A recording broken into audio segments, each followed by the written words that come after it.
दोस्तों नमस्कार। बात है सिक्किम में। आज शुरू करेंगे उत्तर पूर्वांचल के मुद्दे से।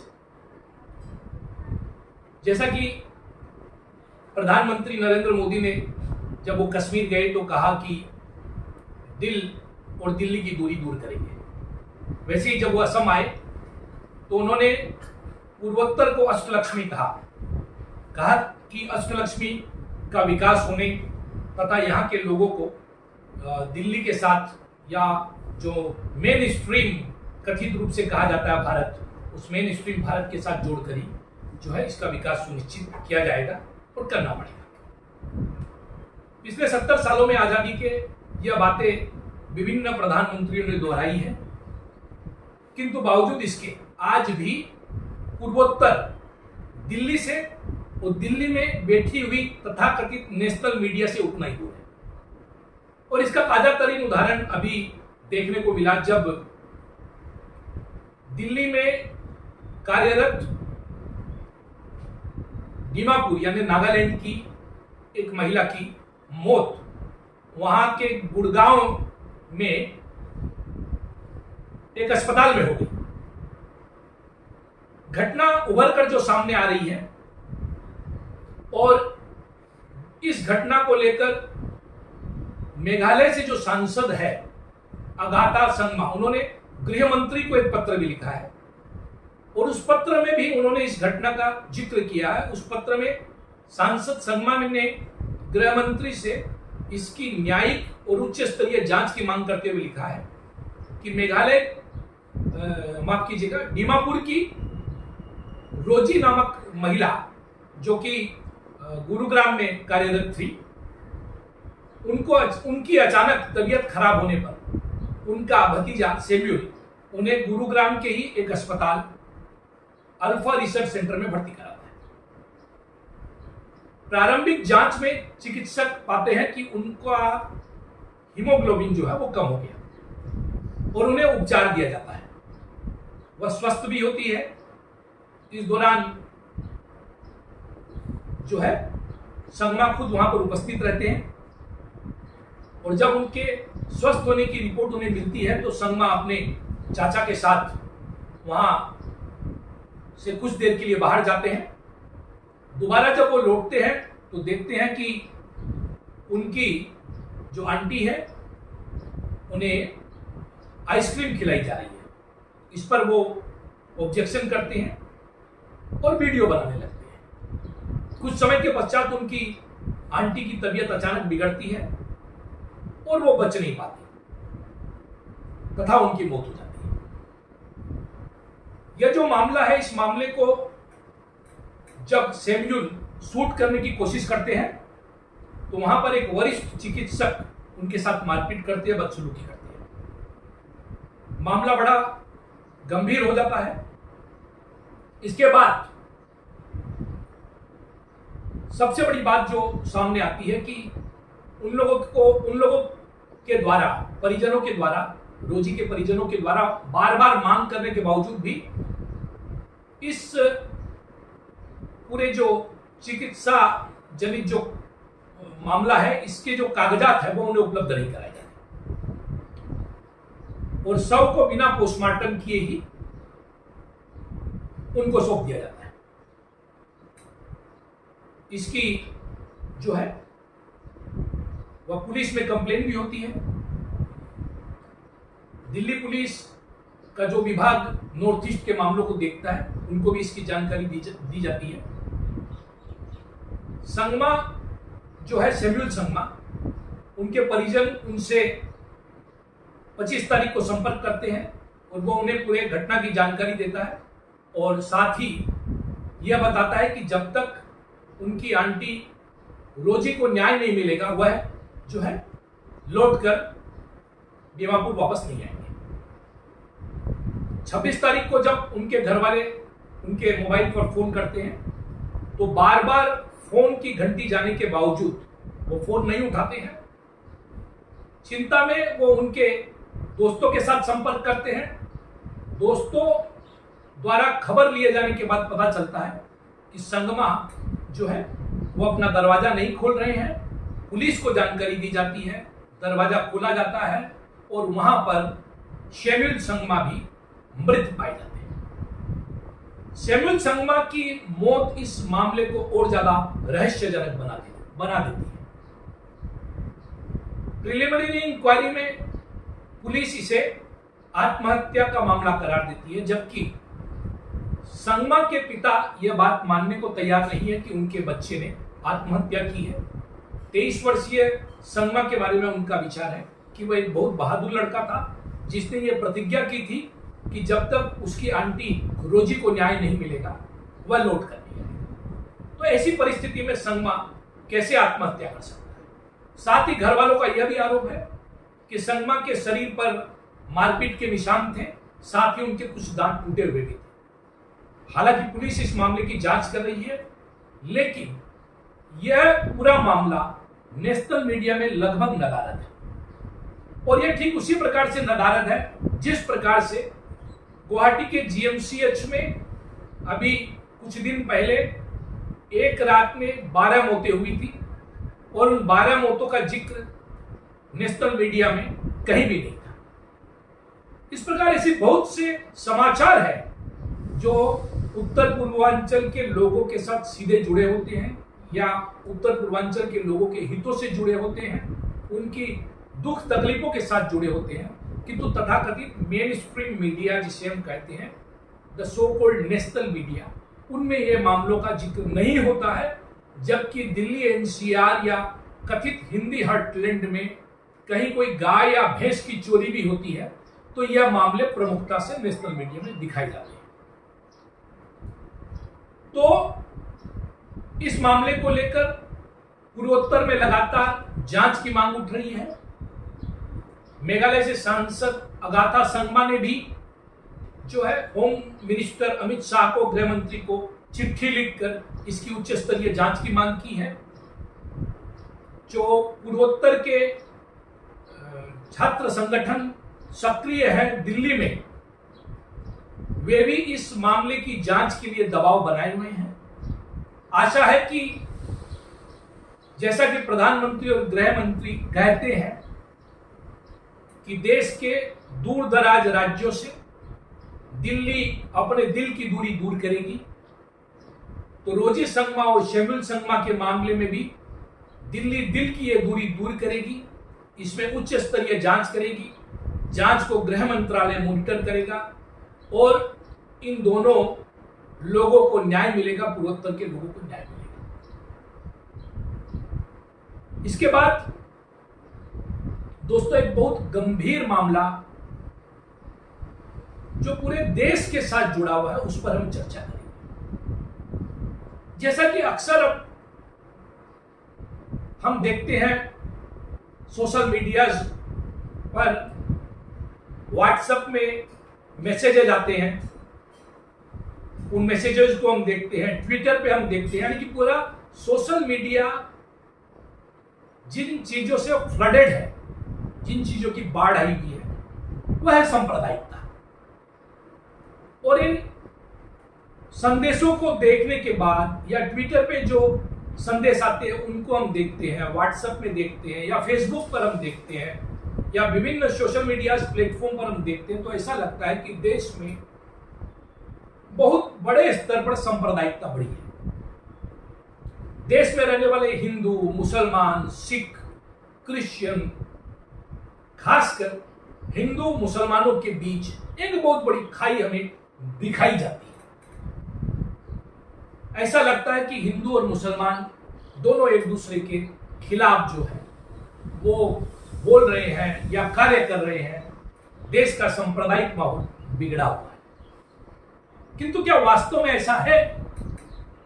क्या जिस पैमाने पर हमें ये हिंसा दिखाई जाती है या जो सांप्रदायिकता दिखाई जाती है, क्या वास्तव में वह सारी बातें उतनी ही सच है जितनी हमें दिखाई जाती है? देश में राजनीति का जो है वह सांप्रदायिक ध्रुवीकरण करने के लिए विभिन्न प्रकार के हथकंडे अपनाए जा रहे हैं, अपनाए जाते रहे। किंतु क्या इस देश में रहने वाले हिंदू, मुसलमान, सिख, ईसाई, क्रिश्चियन, बुद्धिस्ट जो है वह इस देश से कम प्यार करते हैं या ज्यादा प्यार करते हैं, कोई ऐसा कुछ है क्या? इस पूरे मामले को लेकर रिलीजन और सहिष्णुता, धर्म सहिष्णुता और भारतीय समाज में अलगाव के मुद्दों को लेकर फ्यू रिसर्च ने एक सर्वे किया है और उस सर्वे में बहुत ही चौंकाने वाले मुद्दे जो है वो हमारे सामने आए। इस सर्वे को अगर हम आधार माने तो मैं स्पष्ट रूप से कह सकता हूं कि जिस प्रकार की भयावह परिस्थिति हमें इस देश के लिए दिखाई जाती है कि देश में सब कुछ खराब है, वैसा कुछ नहीं है। इस देश में सब कुछ अच्छा है। यहां का बहुसंख्यक समाज, मैं भारतीय समाज की बात कर रहा हूं, किसी धर्म विशेष की बात नहीं कर रहा। यहां का बहुसंख्यक समाज, यहां के बहुसंख्यक लोग अच्छे हैं, अपने देश को प्यार करते हैं, अपने देश की उन्नति चाहते हैं। अगर इस बारे में सिलसिलेवार ढंग से हम जाएं तो मैं उस सर्वे को आपके सामने रखना चाहता हूं जो फ्यू रिसर्च ने किया है। उसके आधार पर उन्होंने जो सवाल पूछे हैं और उनके जो जवाब आए हैं, उसमें पहला सवाल है कि अपनी धार्मिक स्वतंत्रता को लेकर भारतीय क्या फील करते हैं, कैसा महसूस करते हैं, और क्या वो यह मानते हैं कि सभी धर्मों का सम्मान करना चाहिए। इस बात के उत्तर में 91% हिंदुओं ने कहा है कि वो अपने धर्म का पालन करने में पूरी तरह से स्वतंत्र है। इसी कड़ी में 89% मुसलमानों ने भी माना है कि वो अपने धर्म का पालन करने में पूरी तरह स्वतंत्र है। यानी कि आंकड़ा लगभग बराबर है। न तो मुसलमानों को यहां पर परतंत्रता है और न ही हिंदुओं को परतंत्रता है। ऐसे ही 89% क्रिश्चियनों ने भी माना है कि भारत में उन्हें धार्मिक आजादी है। 82% सिखों ने माना है, 92-93% बुद्धिस्ट और 85% जैन लोगों ने यह माना है कि उन्हें भारत में अपने धर्म के पालन करने में पूरी आजादी है, पूरी स्वतंत्रता है। ऐसे ही जब प्रश्न किया गया कि क्या दूसरे धर्मों का सम्मान करने को वो मुख्य मुद्दा मानते हैं, तो 85% हिंदुओं ने कहा कि हां, दूसरे धर्मों का सम्मान करना बहुत महत्वपूर्ण है एक भारतीय के रूप में, एक सच्चे भारतीय के रूप में। 78% मुसलमानों ने भी कहा यही बात। 78% क्रिश्चियन, 81% सिख, 84% बुद्ध, 83% जैन के भी यही विचार है कि एक सच्चा भारतीय वही है जो सभी धर्मों का सम्मान करता है। जब यह पूछा गया कि क्या उनके धार्मिक अस्तित्व यानी रिलीजियस आइडेंटिटी के लिए जरूरी है कि वो दूसरे धर्मों का सम्मान करें, इसमें भी 80% हिंदुओं का मानना है कि दूसरे धर्मों का सम्मान करना उनकी धार्मिक अस्मिता के लिए जरूरी है, यह उसका अंग है। 79% मुसलमानों ने भी माना है यह बात, 78% क्रिश्चियनों ने माना है, 75% सिख यही मानते हैं, 86% जैन और 73% बुद्ध ये बात मानते हैं कि दूसरे के धर्म की इज्जत करना उनके धर्म का अभिन्न अंग है, यह उन्हें सिखाया जाता है। तो हमें तो यह नहीं बताया जाता। जब भारत में 80-85% लोग ये बात मानते हैं कि एक दूसरे के धर्म की इज्जत होनी चाहिए, एक दूसरे के धर्म का सम्मान होना चाहिए, हमें पूरी तरह से आजादी है अपने धर्म के पालन में। तो ये एक बहुत बड़ा आंकड़ा है। फिर इस देश में सब कुछ खराब कैसे है जैसा कि हमें बताया जाता है, और वो कौन लोग हैं जो इसका लाभ लेना चाहते हैं। इसी कड़ी में जब हम इस सर्वे के अगले सवालों पर जाते हैं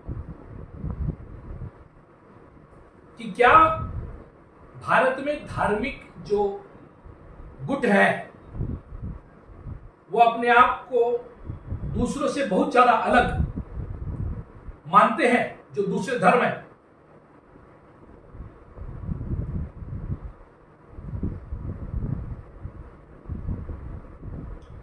यहां पर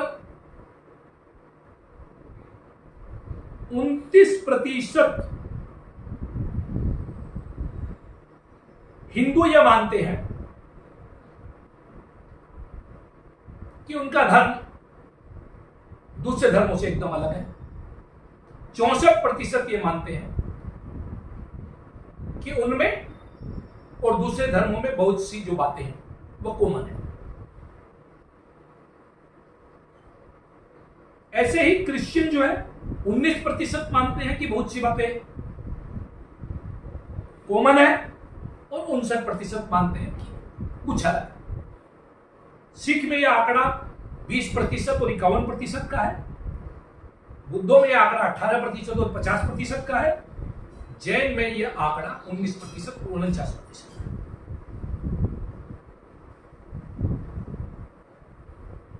जब मुसलमानों से यह पूछा गया कि उनमें और हिंदुओं में कितनी समानता है,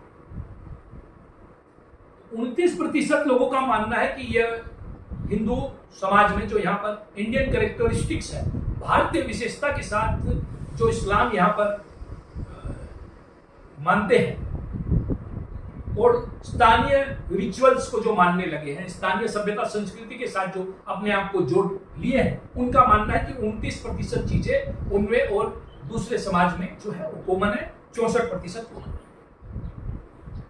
ऐसे ही क्रिश्चियन मानते हैं कि 51% और 54% का यह आंकड़ा है।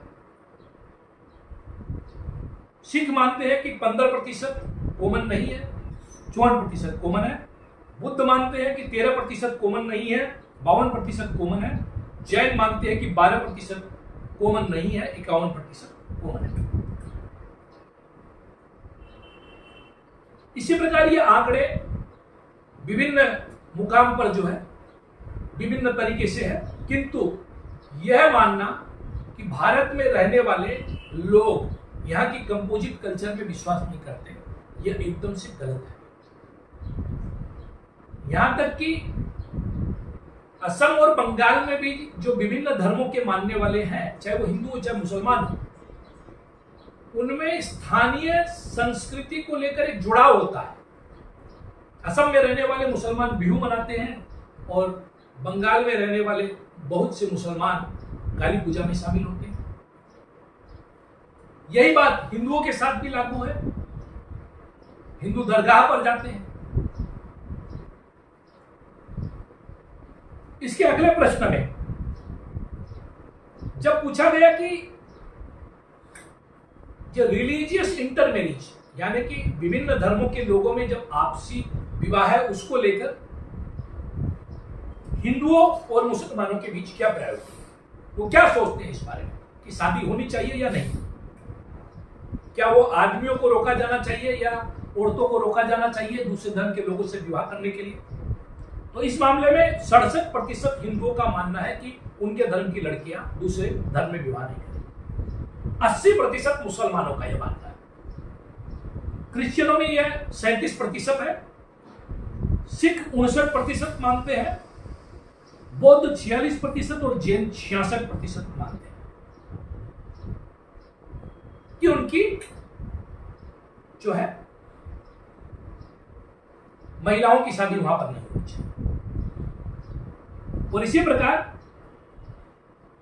65% लोग यह मानते हैं कि हिंदू पुरुषों को भी शादी नहीं करनी चाहिए दूसरे धर्म में। मुसलमानों में 76% है ये और क्रिश्चियनों में 35%। इसी प्रकार जब हम इस बारे में जब सवाल उन्होंने किया फ्यू ने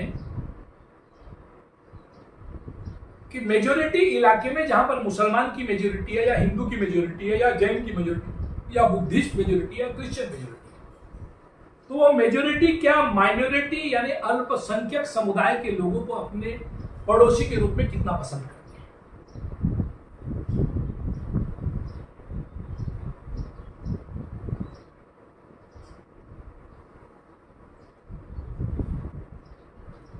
जब यह सवाल पूछा गया तो 36% हिंदुओं ने सिर्फ माना है कि वो मुसलमान को अपने पड़ोसी के रूप में पसंद नहीं करते। 64% हिंदुओं ने इसके खिलाफ राय दी है इसका। ऐसे ही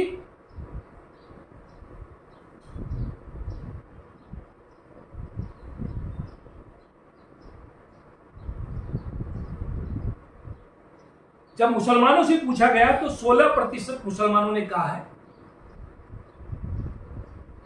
कि वह अन्य किसी समुदाय के लोगों को अपने पास पसंद नहीं करते।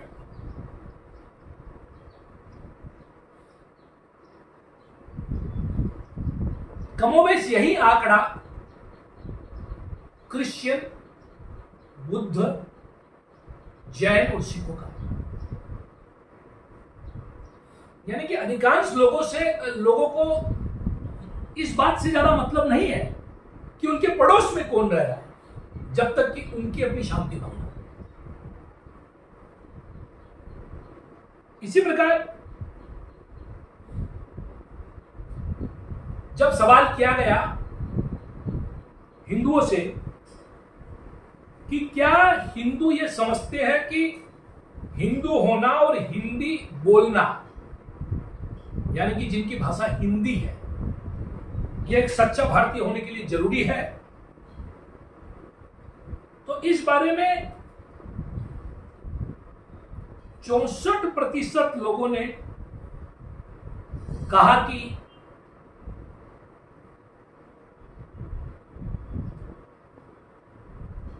हिंदू होना जरूरी है। 59% लोगों ने कहा कि दोनों बातें जरूरी है, हिंदू होना भी जरूरी है सच्चा भारतीय होने के लिए और हिंदी बोलना भी जरूरी है। 51% लोगों ने कहा दोनों बातें जरूरी है। हालांकि यहां पर मेरा अपना मानना है कि यह बात जो कथित रूप से हिंदी प्रदेश है या हिंदी हार्टलैंड है, उसके अलावा पूर्वोत्तर राज्यों में, दक्षिण भारतीय राज्यों में, बंगाल में, उड़ीसा में जो अहिंदी प्रदेश है वहां पर कितनी लागू होती है, इसमें एक बड़ा सत्य है। हिंदू होने के लिए हिंदी बोलना जरूरी नहीं है, मेरा मानना है, और एक सच्चा भारतीय होने के लिए किसी एक मजहब विशेष का होना भी जरूरी है।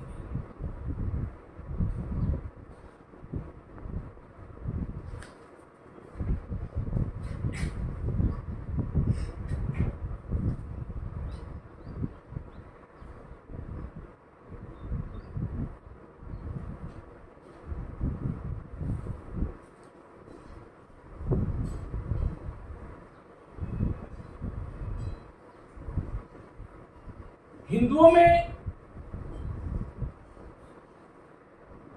जब पूछा गया कि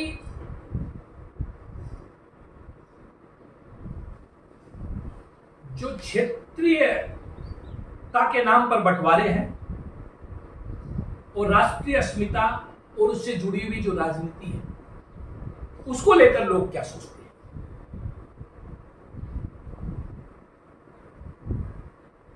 64% लोगों ने कहा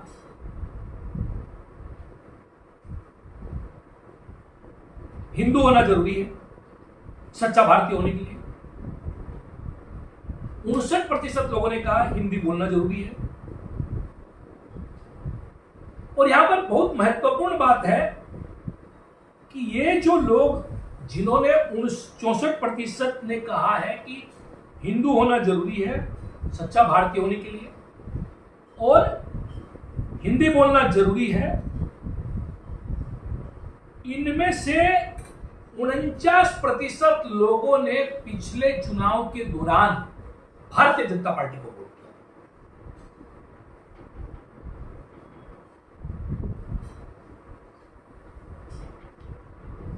जब यही नॉर्थ इंडिया के लोगों से यह बात पूछी गई तो 59% लोगों ने 69% माफ कीजिएगा 69% लोगों ने कहा कि भारतीय होने के लिए हिंदू होना जरूरी है। 71% लोगों ने कहा कि हिंदी बोलना जरूरी है। और ये जो नॉर्थ इंडिया के जो लोग हैं इसमें 68% लोगों ने जो है भाजपा को वोट दिया। सेंट्रल इंडिया यानी कि मध्य भारत, उसमें 83% लोगों ने यह माना कि हिंदू होना जरूरी है एक सच्चा भारतीय होने के लिए। 87% लोगों ने यह माना कि हिंदी बोला जाना जरूरी है और 65% लोगों ने सेंट्रल इंडिया में मध्य भारत में भाजपा को वोट दिया। पूर्वी राज्यों में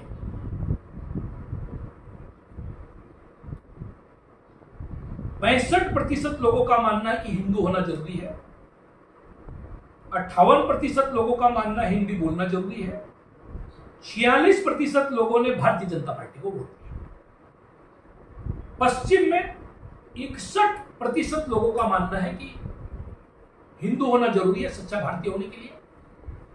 53% लोगों का मानना है कि हिंदी बोला जाना जरूरी है। यहां पर 56% लोगों ने भारतीय जनता पार्टी को वोट दिया। अब बारी आती है साउथ की।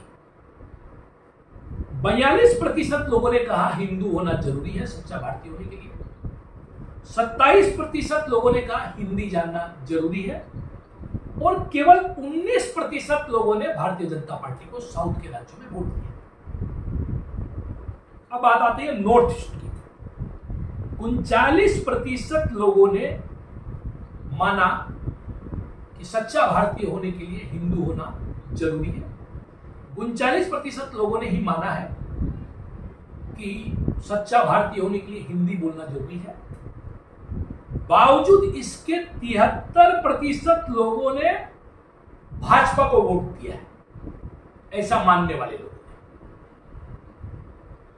तो ये जो आंकड़ा है हिंदू और हिंदुस्तान का, ये क्षेत्र के हिसाब से जो भारत में विभिन्न भाषाएं विभिन्न प्रकार के कल्चर्स है इसको लेकर डिवाइडेड है। एक अच्छा भारतीय होने के लिए कोई भाषा का बंधन नहीं है, कोई धर्म का बंधन नहीं है, कोई जाति का बंधन नहीं है। जैसा कि हमें अलग अलग जगह पर अलग अलग तरीके से अलग अलग राज्यों में वोट के विभाजन के लिए राजनेता समझाते हैं, मुल्ला मौलवी समझाते हैं, तथाकथित धर्म गुरु समझाते हैं, ऐसा कुछ नहीं।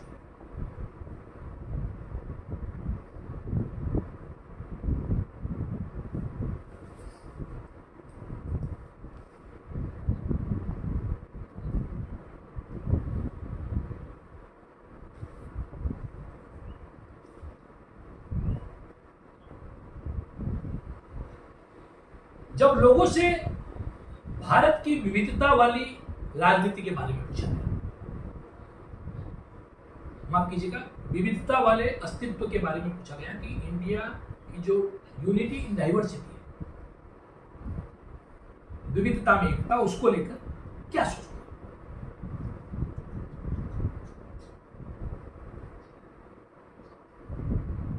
53% लोगों का जनरल पॉपुलेशन में मानना है कि इससे भारत को लाभ होता है। 24% लोगों का मानना है नुकसान होता है और 24% में कोई जवाब नहीं। 52% हिंदुओं का मानना है कि इससे लाभ है।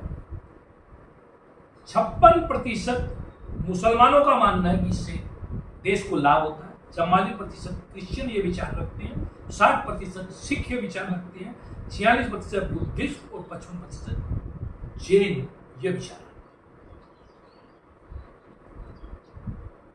जिन लोगों ने भारतीय जनता पार्टी को वोट दिया है या जो राष्ट्रीय स्वयंसेवक संघ से जुड़े हुए हैं, ऐसे जो हिंदुत्ववादी लोग हैं जो भारत को एक हिंदू राष्ट्र के रूप में देखना चाहते हैं, ऐसे 65% लोगों का मानना है कि भारत में विविधता में एकता वाली संस्कृति जरूरी है देश के लिए। तो ये जो हमारे संस्कृति है वसुधैव कुटुंबकम की,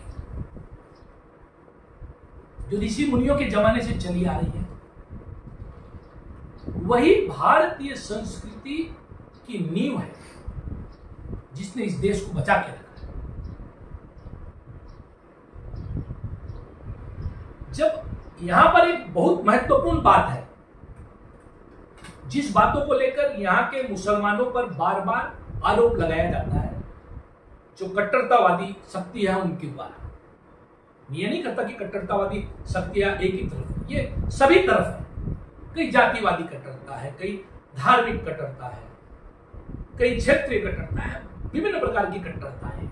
किंतु इन कट्टरताओं के बीच में जो भारतीय संस्कृति पुष्पित और पल्लवित हो रही है, वह इस फ्यू के सर्वे में हाईलाइट हुआ। मुसलमानों में 85% लोगों ने यह कहा है कि दुनिया में सबसे ज्यादा श्रेष्ठ और उत्कृष्ट भारतीय संस्कृति है। 85% लोगों ने मुसलमानों में कहा है कि भारतीय संस्कृति दुनिया में सबसे सुपीरियर है, सबसे उत्कृष्ट है।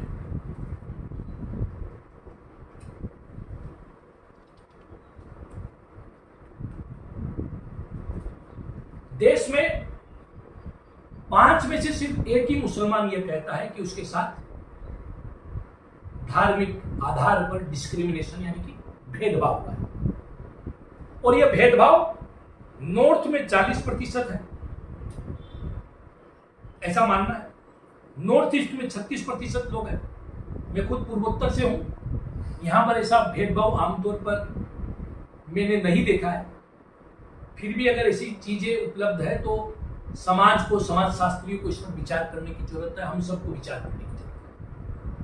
सेंट्रल इंडिया में जहां पर हम सोचते हैं कि बहुत बड़ा भेदभाव होना चाहिए, आश्चर्यजनक रूप से वहां पर सिर्फ 18% मुसलमानों ने यह कहा है कि उनके साथ भेदभाव हुआ है। वेस्ट में 15%, ईस्ट में 17%, साउथ में 19%, टोटल 21% जो है यह आंकड़ा है।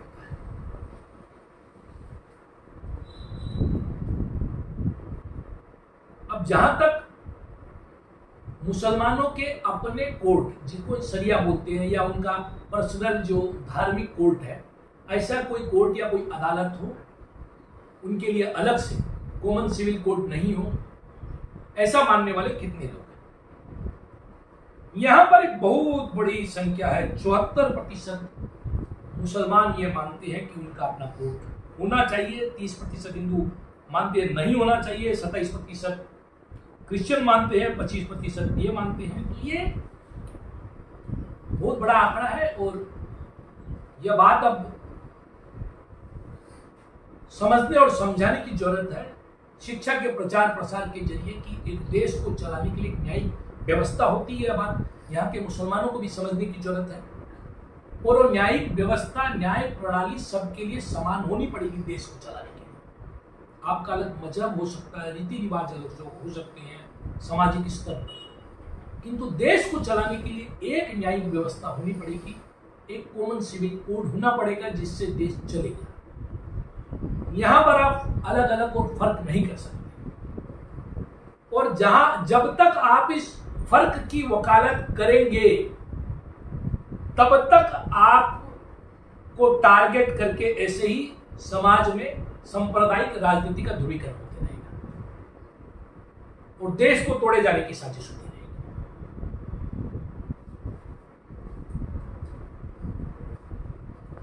पार्टीशन को लेकर जब सवाल पूछा गया तो हिंदुओं से ज्यादा मुसलमानों ने कहा कि पार्टीशन से देश का नुकसान हुआ है।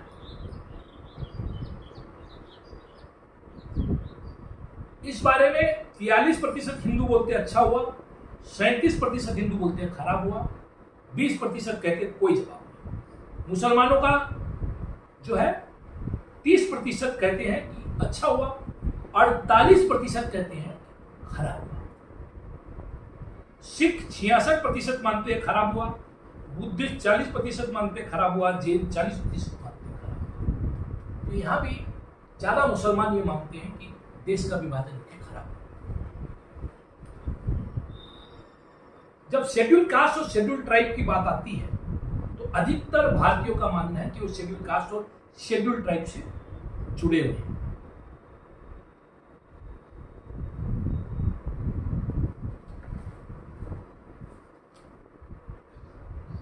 जातिगत जब विभेद की बात आती है या जाति के आधार पर किसी के साथ भेदभाव करने की बात आती है तो ये आंकड़ा एससी के क्षेत्र में 22 जो उत्तर है नॉर्थ इंडिया वहां पर 22% एससी का मानना है कि उनके साथ भेदभाव हुआ है, 21% एसटी का मानना उनके साथ भेदभाव हुआ है, 18% अदर बैकवर्ड क्लासेज यानी कि ओबीसी का मानना है कि उनके साथ भेदभाव हुआ है। सेंट्रल इंडिया में 13% एससी का मानना है, 12% एसटी का मानना है, 7% ओबीसी का मानना है। पूर्वी भारत में 21% एससी, 20% एसटी और 19% जो है अदर बैकवर्ड क्लासेस का मानना है। वेस्ट में यह आंकड़ा है 14% एससी, 14% एसटी और 15% अदर बैकवर्ड क्लासेस। साउथ में आश्चर्यजनक रूप से हम ये मानते हैं कि साउथ के राज्यों में दलितों के साथ या जो एससी एसटी के जो लोग हैं उनके साथ शायद ये डिस्क्रिमिनेशन कम है, क्योंकि वहां पर एक द्रविडियन पॉलिटिक्स शुरू से रही है और वहां पर जो द्रविडियन पॉलिटिक्स है वो कहीं ना कहीं ये जातिवाद के खिलाफ जो है हमेशा से रही है, ऐसा माना जा पा रहा है। किंतु आश्चर्य की बात है कि दक्षिण भारत में सबसे ज्यादा जातिगत डिस्क्रिमिनेशन यानी कि भेदभाव के मामले इस सर्वे में सामने दिखाए। 30% लोगों ने एससी लोगों ने माने हैं कि उनके साथ भेदभाव होता है, 28% एसटी लोगों ने माने हैं और 20% जो है अदर बैकवर्ड क्लासेस ओबीसी से माने। नॉर्थ ईस्ट को भी इस मामले में चिंता करने की जरूरत है। नॉर्थ ईस्ट को बेसिकली हम क्लासलेस सोसाइटी मानते हैं। यहाँ कोई क्लास नहीं है, कोई रिलीजियस डिवाइड नहीं है। बावजूद इसके साउथ के बाद नहीं बल्कि साउथ के पहले 34% एससी लोगों का मानना है कि उनके साथ नॉर्थ ईस्ट में भेदभाव होता है, 37% एससी का मानना है और 38% ओबीसी का मानना है कि उनके साथ भेदभाव होता है। इस बारे में पूर्वोत्तर से संबंधित होने के कारण मैं व्यक्तिगत रूप से मानता हूं कि अगर ये सर्वे के आंकड़े जो हमारे सामने दिए गए हैं ये बहुत ही जो है हमारे हम सब के लिए शर्म का विषय है कि देश की आज़ादी के 70 साल के बाद भी इस प्रकार की बातें होती है और हमारे जो एससी एसटी या ओबीसी के लोग हैं वो आज भी भेदभाव महसूस करते हैं। हमें एक सभ्य सोसाइटी, सभ्य समाज बनने के लिए सबसे पहले इस भेदभाव की राजनीति को, इस अनटचेबिलिटी को अपने समाज से दूर करना ही होगा और ये राजनीतिक तरीके से दूर नहीं होगी। इसके लिए सामाजिक आंदोलन होना पड़ेगा। समाज में जो है ऐसी शिक्षा दी जानी पड़ेगी, एजुकेट करना पड़ेगा समाज को और ये व्यवस्था दूर हमें करनी पड़ेगी। ये हमारे देश की बहुत बड़ी कमजोरी है।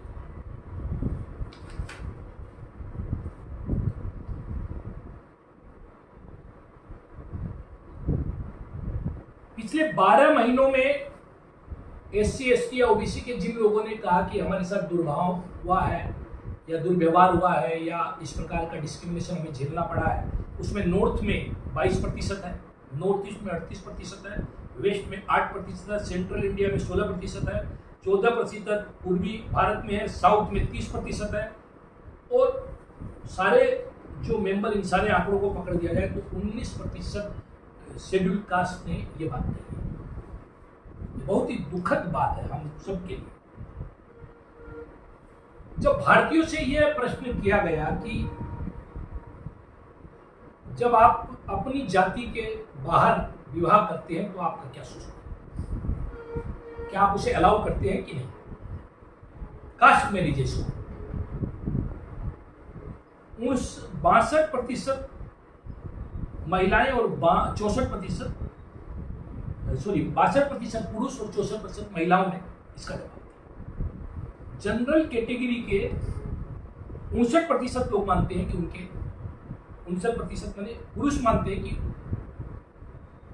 उनके बच्चों का विवाह उनकी जाति से बाहर नहीं। 61% महिलाओं का यह मानना है। शेड्यूल कास्ट के भी 59% लोग मानते हैं पुरुष कि उनके बच्चों का विवाह उनकी जाति में ही होना चाहिए। 60% महिलाएं ये बात मानती हैं। शेड्यूल ट्राइब्स में यह आंकड़ा 66% पुरुषों का है और 68% महिलाओं में। मोस्ट अदर बैकवर्ड क्लासेस जिन्हें हम ओबीसी कहते हैं या एमओबीसी कहते हैं, उनमें 67% पुरुषों का यह मानना है कि उनके बच्चों का विवाह दूसरी जातियों में नहीं होना चाहिए और 69% महिलाओं का यह मानना है। जब हिंदुओं के दृष्टि से हम ये माने तो 63% हिंदुओं में पुरुषों का यह मानना है, 64% महिलाओं का यह मानना है। मुसलमानों में 70% पुरुष यह मानते हैं और 74% महिलाएं ये मानती है कि उनके बच्चों का विवाह दूसरी जातियों में, दूसरे कास्ट में नहीं होना चाहिए। हम लोग अब तक सोचते थे कि मुसलमानों में कास्ट नहीं होती, वो कास्टलेस सोसाइटी की, तो यहाँ पर जो चीजें उभर कर आ रही है उनमें भी जातियां, क्रिश्चियनों में भी जातियां, ये जातियों में बटे हुए। हमारा सारा भारतीय समाज जातियों में बटा है। ये बहुत बड़ी विडंबना है कि 70 साल के बाद भी हम न सिर्फ धर्म के नाम पर बल्कि जाति के नाम पर भी बटे हुए हैं, बहुत ही छोटे छोटे टुकड़े में बटे हुए। इसलिए एक राष्ट्र की भावना के साथ जो है खड़ा करना कई बार मुश्किल हो जाता है और इसका जो लाभ है वो केवल राजनेता लेते हैं, वो आपको बांटते हैं। डिवाइड एंड रूल का ये जो ब्रिटिशर्स के समय चल रहा था, ये आज भी ऐसा का ऐसा ही चल रहा है। सिख जो है उनमें महिलाओं 59% महिलाओं का ये मानना है कि दूसरी जाति में शादी नहीं होनी चाहिए और ऐसा ही जो है 58% महिलाओं का मानना है। बुद्धिस्ट में 44 का यह आंकड़ा है। जैन में 57% और 61% का मामला है। नॉर्थ साउथ की दृष्टि से देखें तो नॉर्थ में 71% पुरुष और 72% महिलाएं मानती है कि उनकी दूसरी जाति में शादी नहीं होनी चाहिए। 82% सेंट्रल में और 83% ये महिलाओं में यह आंकड़ा सेंट्रल में। ईस्ट में अगर हम जाए तो 62% पुरुष और 64% महिलाएं ये मानती है दूसरी जाति में ना हो। वेस्ट में अगर हम जाए तो 66% पुरुष और 67% महिलाओं का यह मानना है। साउथ में 35% पुरुष का और 37% महिलाओं का यह मानना है कि दूसरी जातियों में शादी नहीं होनी चाहिए। वहीं नॉर्थ ईस्ट में 49% लोग ये मानते हैं, पुरुष ये मानते हैं कि दूसरी जाति में शादी नहीं हो, जबकि 51% महिलाएं ये मानती हैं कि दूसरी जाति में ये शादी नहीं होनी चाहिए।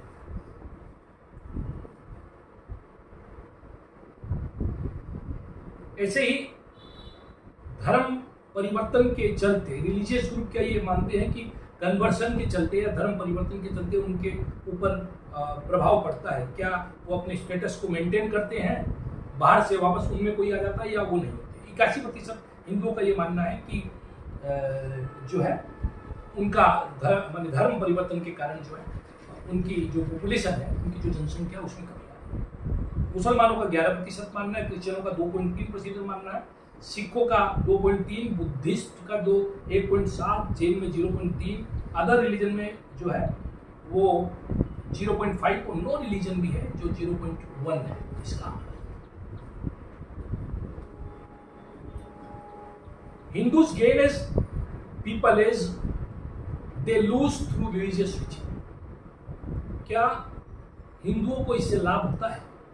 0.8% मानते हैं। मुसलमानों में 0.3% मानते हैं।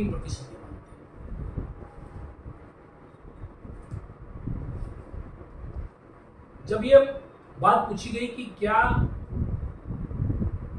लोगों का उनके धर्म के साथ एक मजबूत संबंध है, तो 84% हिंदुओं ने यह माना, 91% मुसलमानों ने यह माना, 76% क्रिश्चियनों ने यह माना, 84% सिख ने यह माना, 87% बुद्धों ने यह माना, 89% जैनों ने यह माना। जब लोगों से पूछा गया कि क्या वो अपने धर्म के बारे में जानते हैं, विशेष जानते हैं, 75% हिंदुओं का मानना है, 84% मुसलमानों का मानना है कि वो अपने धर्म के बारे में अच्छे से जानते हैं, 77% क्रिश्चियन का ये मानना है, 89% सिखों का मानना है, 81% जैनियों का मानना है और 83% बुद्धों का मानना है। जब ये पूछा गया कि क्या आप डेली प्रार्थना करते हैं, 59% हिंदुओं ने कहा कि वो डेली प्रार्थना करते हैं और 66% मुसलमानों ने कहा, 77% क्रिश्चियनों ने कहा, 45% सिख ने कहा, 38% जो है बुद्धों ने कहा, 73% जैनियों ने कहा कि वो डेली प्रार्थना करते हैं।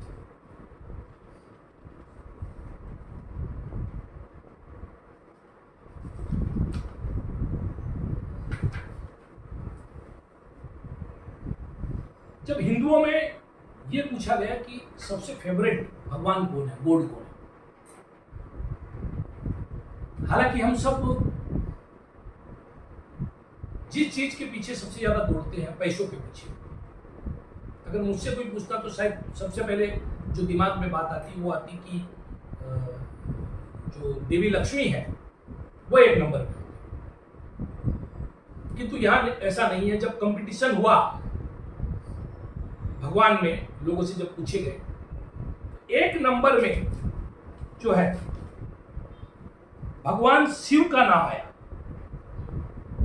44% हिंदुओं ने शिव को जो है अपना सबसे प्रिय भगवान बताया, 35% लोगों ने हनुमान को बताया, 32% लोगों ने गणेश जी को बताया, 28% लोगों ने लक्ष्मी जी को बताया, भगवान कृष्ण को 21% लोगों ने बताया, काली को 20% लोगों ने बताया और 17% लोगों ने भगवान राम को बताया। यहाँ पर अगर मैं एक लाइटर नोट में कहूं तो भगवान राम पर उनके भक्त हनुमान ने बाजी मारी।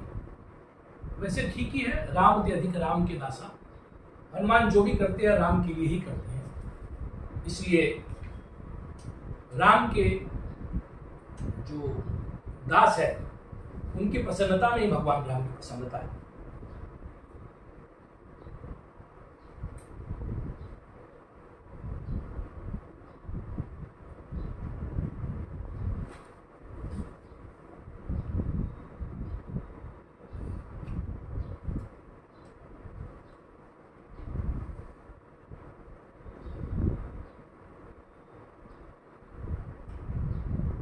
तो ये कुछ आंकड़े हैं, इसके अलावा और भी कुछ आंकड़े क्योंकि इस सर्वे में दिए गए हैं, किंतु एक जो सबसे अच्छी बात इस सर्वे की मैं समझता हूं वो ये है कि जिस प्रकार से ब्लैक पिक्चर पेंट की जाती है हमारे देश की, जहां पर कभी इस्लाम खतरे में हो जाता है तो कभी हिंदू खतरे में हो जाता है, और हम देखते हैं व्हाट्सएप में और अन्य जो सोशल मीडिया प्लेटफॉर्म्स हैं वहाँ पर अलग अलग धर्म, क्रिश्चियन धर्म खतरे में है, सभी धर्म अपने आप को खतरे में बता रहे हैं, लोग अपने आप को खतरे में समझते हैं, किंतु भारत की ये जो संस्कृति है, जो संस्कृति कहती है वैचित्र्य द्विजुवृंदाना पचुषाम नृणाम गम्यस्तवसी वैश्यामर नदियां एक घाट बहुते हैं, कि जैसे भिन्न भिन्न मार्गों से नदियां महासागर में जाकर प्रवेश करती है, वैसे ही भिन्न भिन्न मार्गों का अवलंबन करके अंतत्व गत्वा उसी एक परमात्मा को प्राप्त होना ही धर्म है, जिसे उपनिषद कहते हैं एको देवः सर्वभूतेषु गुणः सर्वव्यापी सर्वभूतांतरात्मा कर्माध्यक्षः सर्वभूतादिवासो साक्षी चेता केवल नहीं, वह एक ही है, सबके कर्मों का साक्षी है, चैतन्य है, सब में होकर भी निर्गुण है, सब उसी की उपासना करते हैं अलग अलग रूपों में, अलग अलग तरीकों से। और जैसे नदियां महासागर में सम्मिलित होती है वैसे ही सब उसी में समाहित होने वाले हैं। और यही भारतीय संस्कृति की नींव है, आधार है, फाउंडेशन है। और इस सर्वे से यह साबित हुआ है कि तमाम राजनीतिक हथकंडों के बावजूद, तमाम धर्मीय वितंडावाद के बावजूद, तमाम जहर घोलने की चेष्टाओं के बावजूद भारतीय समाज आज भी मजबूती के साथ अपनी उस नींव पर खड़ा है और भारत की विविधता में एकता वाली जो संस्कृति है, यूनिटी इन डाइवर्सिटी जो है, जो हमारे संविधान का जो है मूल एलिमेंट है, मूल अवयव है, वह बचा हुआ है। जब देश बचा हुआ है तो सब कुछ अच्छा है भारतीय समाज के साथ। केवल हमें जरूरत है कि हम अपनी आंख, नाक, कान खुले रखें और अपने देश को, अपने समाज को जाति, धर्म, भाषा, क्षेत्र, इन सबों के नाम पर बटने नहीं दे।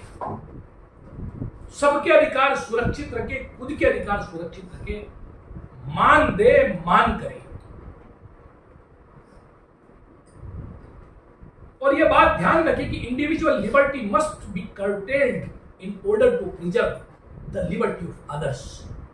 अपनी व्यक्तिगत स्वतंत्रता को सीमित करके रखना पड़ता है ताकि दूसरों की स्वतंत्रता को बचाया जा सके, उनकी स्वतंत्रता के आड़े न आया जाए, ताकि वो भी खुश रहे और हम भी एक सभ्य समाज, सभ्य व्यक्ति, सभ्य राष्ट्र के रूप में खुश रह सके, आनंदित रह सके।